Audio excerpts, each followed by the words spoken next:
Daily life का ना कुछ आदतें होते हैं, वो सारे आदतें अगर हम ठीक ठाक से मेंटेन कर पाए ना तो हमारा लाइफ बहुत इजी हो जाता है। तो चलिए अभी एक एक करके मैं अपने डेली रूटीन के साथ आपको दिखाती हूँ कि वो सारे हैबिट क्या क्या है। जैसे कि मैं एवरी वीक अपना बेडशीट चेंज करती हूँ। पहले मेरे जो ब्लॉग्स थे वो ब्लॉग में कुछ कॉमेंट में मुझे ऐसा मिला था कि आप इतना ज्यादा बेडशीट क्यों चेंज करते हो। मेरे बेडशीट चेंज करने का एक ही मतलब है, वो है मेरे घर में पेट है। तो घर में जब पेट होता है ना तो उसका फाड़ चारों तरफ होता है, तो बेड में भी होता है, हमें दिखाई दे या ना दे बेड में भी होता है। तो ये अनहाइजेनिक है। वीकली वंस मैं दोनों घर का ही बेडशीट चेंज करती हूँ और ये बहुत अच्छी आदत भी है। और कभी कभार हो सकता है कि बेडशीट्स के जो कलर है उसके हिसाब से आपको वो डर्ट्स विजिबल ना हो, पर इसका मतलब ये नहीं कि वो गंदा नहीं हो रहा है। But I'm not gonna wake up, wake up. I'm not ready, let me have another day. Don't wake up, wake up. So guys, Kolkata में रहते हुए मैंने आपको बोला था ना कि मेरे नए घर के लिए एक गिफ्ट आया, जो कि फर्स्ट गिफ्ट है मेरे नए घर का। तो this is just a gift जो कि मुझे नए घर के विश के तौर पे दिया गया है। एंड इसे मैं कोलकाता में एक्चुअली ओपन करने वाली थी, पर मिथुन बोल रहा है कि शिफ्टिंग के टाइम में फिर से इसे ओपन करोगे, ये अच्छे से पैक किया हुआ है तो इसे ऐसे ही रहने दो, बैंगलोर जाके ओपन करना। तो आज इसे मैं ओपन कर रही हूँ बिकॉज आपको पता है कि कोई भी यहाँ पे कोई हाउस हेल्पर नहीं है। 2 दिन के टेस्टिंग के लिए किसी को रखी थी, तो घर बिल्कुल भी अच्छे से क्लीन नहीं करते। वो कोने कोने पे धूल मिट्टी रहता है, कुछ भी हटा के थोड़ा सा हटा के भी क्लीन नहीं करते। तो मुझे लगता है ये जो यूफी बाई एंकर का रोबोवैक X8 हाइब्रिड, ये मेरे उस प्रॉब्लम का कंप्लीटली सोल्यूशन कर देगा। बिकॉज ये घर को बहुत अच्छे से कोने कोने पे जाके ये क्लीन करता है और इसका जो रिमोट है वो हमारे हाथ में रहता है। ये सबसे बड़ी बात। जैसे कि हम लोग ऐसे खुद अगर फिजिकली क्लीन करना चाहे तो बहुत ज्यादा मेहनत जाता है, पर ये बहुत अच्छे से घर के कोने कोने आप बस एक रिमोट दबाइए और वो उस कोने कोने में जाके वो डायरेक्शन के हिसाब से आपका घर क्लीन करेगा। तो इसकी बहुत ज्यादा जरूरत थी, नॉट ओनली मेरे नए घर में, इस घर में भी। तो चलिए इसका अनबॉक्सिंग करते हैं।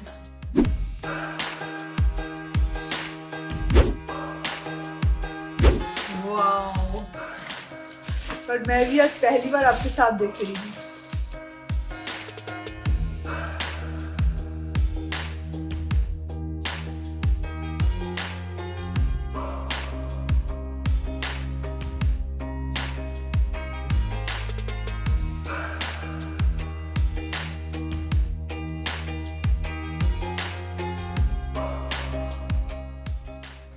इस रोबोवैक के साथ मुझे क्या क्या दिया गया है वो मैं आपको एक बार बता दूं। ये है चार्जिंग बेस, ये है पावर एडेप्टर, और यहाँ पे जो आप देख रहे हो ये है डस्ट कलेक्टर जो कि रिमूव होता है, और इसके अंदर है फिल्टर और सारे डस्ट इसके अंदर कलेक्ट होगा।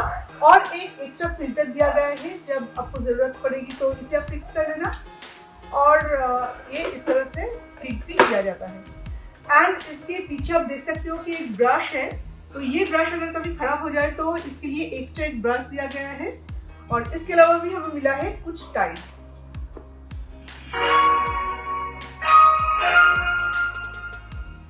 अभी ये ऑन हो गया है, तो अभी हम इसे चला सकते हैं। और इसे ऑपरेट करने के लिए यूफी होम बोल की एक ऐप आता है, तो उस ऐप के साथ इस डिवाइस को आपको ऐड करना पड़ेगा। और वो किस तरह से किया जाता है वो मैं आपको एक स्क्रीन रिकॉर्डिंग में दिखा दूंगी। घर मुझे दिन में कितनी बार क्लीन करना पड़ता है इसका कुछ ठीक नहीं है, बिकॉज ऑफ ऑस्कर का भी नया नया फाड़ हो रहा है ना, तो उसका फाड़ ग्रो होने के साथ साथ कुछ फाड़ रिमूव भी हो रहा है। तो जगह जगह पे उसका फाड़, ऊपर से वो जब पानी पीता है तो थोड़ा बहुत पानी यहाँ वहाँ गिरता रहता है, तो कितनी बार मुझे घर क्लीन करना पड़ता है। तो मुझे लगता है कि हम पेट पेरेंट्स को इसकी सख्त जरूरत है। मतलब ये रोबोवैक हम पेट पेरेंट्स के लिए बिल्कुल परफेक्ट है। रोबोवैक X8 हाइब्रिड वैक्यूम क्लीनर जो कि यूफी बाई एंकर ने इंडिया में नया इंट्रोड्यूस किया है। इसमें है एक आईपाथ लेजर नेविगेटर, साथ में twin turbine technology and wifi, जो कि परफेक्ट है पेट ओनर्स के लिए। रोबोवैक X8 hybrid is double down on power, double down on life. इसमें है 2x2000 PA सक्शन पावर, जिसके कारण 80% मोर एयर फ्लो होता है और 127% कैपेसिटी इंक्रीज होता है। ये एक 2-in-1 प्रोडक्ट है, यानी कि वैक्यूम प्लस मॉप। ये साइमल्टेनियस वैक्यूम एंड मॉप करता है, जिसके कारण रोबोवैक X8 hybrid faster and more efficiently clean करता है। ये डर्ट से पेट हेयर तक सब क्लीन करता है, आपको देता है एक स्पॉटलेस क्लीन फ्लो। और इसका और कुछ खासियत मैं आपको बता दूं, ये लो लाइट में भी क्लीन कर सकता है। ऑब्स्टकल अवॉइड कर सकता है और आपके घर को स्कैन करके एक वर्चुअल मैप बना लेते हैं। और सबसे बड़ी बात यह है कि आप मोबाइल से भी इस डिवाइस को मैनेज कर सकते हैं। तो मेरे ख्याल से पेट और घर में अगर बच्चा हो तो ये चीज बहुत ज्यादा काम का है। ये जिंदगी को बहुत ही इजी बना देते हैं और आपका जो टाइम है वो आप दूसरे काम में लगा सकते हो। हाँ, मैं मानती हूँ कि ये वन टाइम इन्वेस्टमेंट है, थोड़ा सा ज्यादा है, पर अगर आप हिसाब करें अपने मेड का 1 साल का सैलरी और उसके बाद मेड जब काम करके चले जाएंगे तो उसके छोटे छोटे चीजों के लिए आपको बार बार घर क्लीन करना पड़ेगा। अब ये यहाँ पे गिर गया, वो वहाँ पे गिर गया, तो इसे भी क्लीन करना पड़ेगा क्योंकि थोड़ा सा गंदा तो आप रह नहीं पाओगे। मैं तो कम से कम रह नहीं पाती, तो उसके लिए ये रियली प्रॉफिटेबल है। और हाँ, जो भी मैं लेती हूँ मैं कोशिश करती हूँ कि उसका लिंक मैं आपको प्रोवाइड करूँ, तो इसका भी लिंक मैं आपको जरूर डिस्क्रिप्शन बॉक्स में मेंशन कर दूंगी। अगर आप एक बार चेकआउट करना चाहते हैं तो आप कर सकते हैं, और अगर आपको ये रियली फायदेमंद लगा तो आप ले भी सकते हो। तो चलिए, मैं तो इसके साथ खुश हूँ, तो आप भी अगर ऑलरेडी इसे यूज कर रहे हो तो आपका फीडबैक मुझे जरूर लिख के बताना, और अगर ले रहे हो तो तब भी मुझे लिख के बताना, तो मुझे बहुत अच्छा लगेगा। सारे कपड़े जो कि आपको धुलने हैं नेक्स्ट डे, तो आप यहाँ वहाँ फैला के ना रखें। आप एक लॉन्ड्री बैग के अंदर अगर सारे कपड़े इस तरह से रख देंगे ना, आप उसे डिवाइड कर सकते हो कि कौन कौन से कपड़ों में रंग चढ़ता है, तो वो आप व्हाइट या लाइट का कलर के जो कपड़े हैं उसके साथ ना दे के आप कोई डिसीजन ले सकते हो। कभी कभार ऐसा होता है कि वॉशिंग मशीन अगर घर पे है तो जिनको जो भी कपड़े धुलना है ना, वो कपड़े ऐसे चेंज करके डायरेक्टली जाके वॉशिंग मशीन के अंदर डाल दें। तो आपके कपड़ों में क्या क्या होगा कुछ ठीक नहीं रहता। हर एक कपड़ा आप लो, धोने से पहले उसे 1 बार 2 बार इसे झाड़ लो, उसके बाद उसके अंदर अगर कुछ रहता है तो वो आप निकल पाओगे। कभी कभार पैसे रह जाते हैं उसके अंदर, कभी कभार कुछ धूल मिट्टी कुछ रह जाता है, तो इससे मशीन भी खराब हो सकता है। तो इसलिए एक लॉन्ड्री बैग हमेशा यूज कीजिएगा ताकि आपका मशीन भी सही सलामत रहे और आपका जो लॉन्ड्री है वो भी आराम से हो जाए। और आज के लंच में बनेगा एकदम समर स्पेशल फूड, जैसे कि मूंग दाल में बनाऊंगी पतला सा, वो भी तुरई और ड्रमस्टिक के साथ। करी के बदले में दाल सबसे बेस्ट रहता है। All about lights a spark. We're dreamers. Nighttime is something about how we dance in the moonlight. That look in your eyes, it tells me that you want me and all my loving. We come alive. We come alive. We come alive.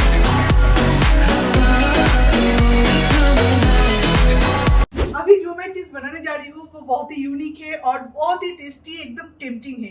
तो ये है आलू और लौकी के छिलके, और इसे मैं फ्राई करूंगी ड्राई रेड चिली और पॉपी सीड्स थोड़ा सा स्प्रिंकल कर दूंगी। My mind explodes. I can feel my body an overload.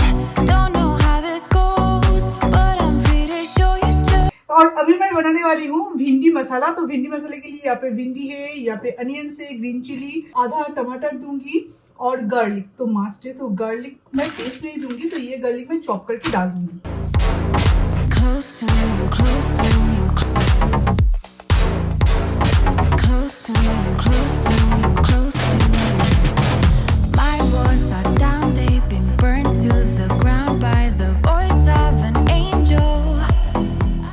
तो खाना है रेडी और आर्यन भी नहा धो के है बिल्कुल रेडी। तो ये है हमारा आज का थाली। तो चलो शुरू हो जाओ, मैं पानी लेके आती हूँ। दिन में अगर आप 2 टाइम कुकिंग करते हो तो 2 टाइम कुकिंग के बाद ही जब गैस स्टोव थोड़ा सा ठंडा हो जाएगा, उसके बाद मुझे लगता है कि अगर हम उस एरिया को थोड़ा सा क्लीन कर लेते ऐसे ही जस्ट पानी और एक नैपकिन से, तो जाके डीप क्लीनिंग की करने की जरूरत नहीं पड़ी। और अगर करने की जरूरत भी पड़ी तो मैक्सिमम मंथली वंस। अगर आप इंस्टेंटली उसे पानी और नैपकिन से क्लीन कर देते हो ना, फिर वो जो ऑयली वाला पार्ट है वो ऑयली नहीं रहता, वो इंस्टेंटली क्लीन हो जाता है और मसाले वगैरह होते हैं वो भी क्लीन हो जाता है। पर अगर डे बाय डे वो वहाँ पे एक ही जगह पे आप कुकिंग कर रहे हो और सारे ऑयल वहाँ पे चिपक रहा है, तो इस तरह से वो इतना गाढ़ा और इतना स्टिकी हो जाता है कि वीकली वंस तब अगर डीप क्लीनिंग ना करे तो किचन आपका बहुत ही गंदा दिखेगा। सो गाइस, अभी टाइम हुआ है 6:35 और अभी मिथुन एकदम से तैयार होके बैठा है क्योंकि मिथुन को आज जाना है Vijayawada.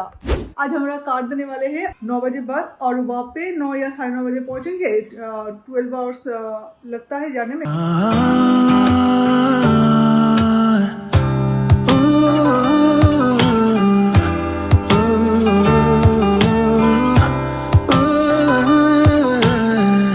There's something different about us.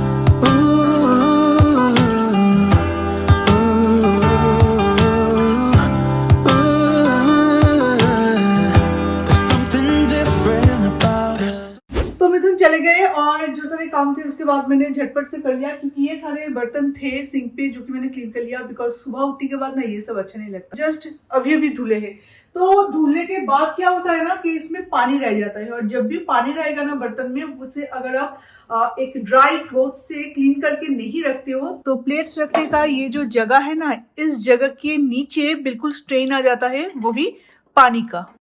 और उसके अलावा भी बर्तन में पानी ड्राई हो जाने का जो एक स्ट्रेन होता है ना, वो स्ट्रेन रह जाता है। इसलिए जब भी आपका जल्दी रहेगा और बर्तन ऐसे ड्राई करने का आपको टाइम नहीं मिलेगा, तो आप क्या कीजिएगा, आपके पास एक ड्राई क्लॉथ जरूर रखना, तो उसे अच्छे तरह से इसे क्लीन करके ड्राई करके फिर ही स्टोर करना। The spark, you already know me when we dance in the dark.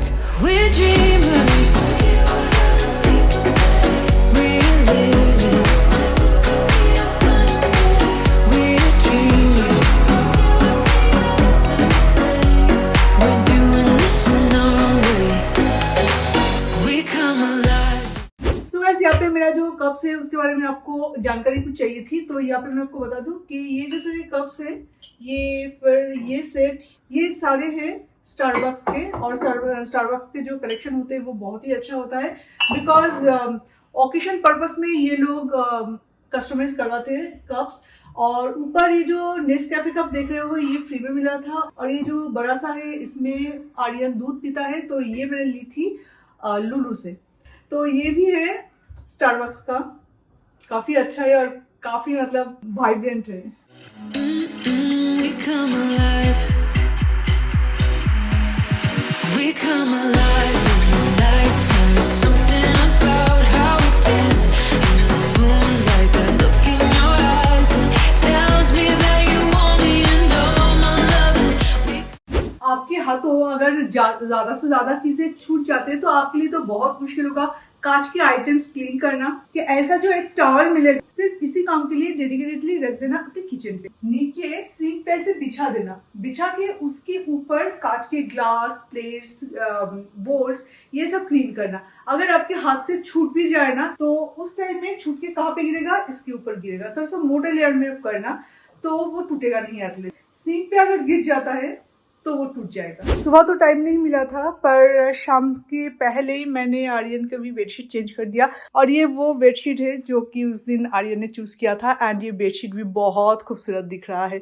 और इसका आपको लिंक चाहिए था ना, मैं एक्चुअली 3 बेडशीट्स ली थी, तो तीनों का लिंक मैं आपको दे दूंगी। ये भी बहुत ही खूबसूरत दिख रहा है, और एक है ये अभी तक यूज नहीं किया, पर जब यूज करूंगी ना तो आपको दिखाऊंगी, ये भी बहुत ही ज्यादा खूबसूरत है। ये देखो पूरा बेडशीट ऐसा है। तो अभी है बेड टाइम, और बेड टाइम में इन दोनों का जितना भी नाटक है वो शुरू हो जाता। और आज तो इन लोगों का पापा भी घर में नहीं है, तो इन लोगों का नाटक और भी जोरदार चलेगा। देखो लास्ट 2 महीने से मैं भूल ही गई कि मैं एक ऐसा इंसान हूँ जिसे घर के काम, शिफ्टिंग और ये सारी चीज़ों के अलावा भी खुद के ऊपर भी ध्यान देना चाहिए। लास्ट 2 महीने से मैं वैक्स तक नहीं की, थ्रेडिंग नहीं किया हुआ है, कुछ नहीं कर पा रही थी, ना ही night time, day time skin care भी होता है जिंदगी में, ये भी मैं भूल गई थी।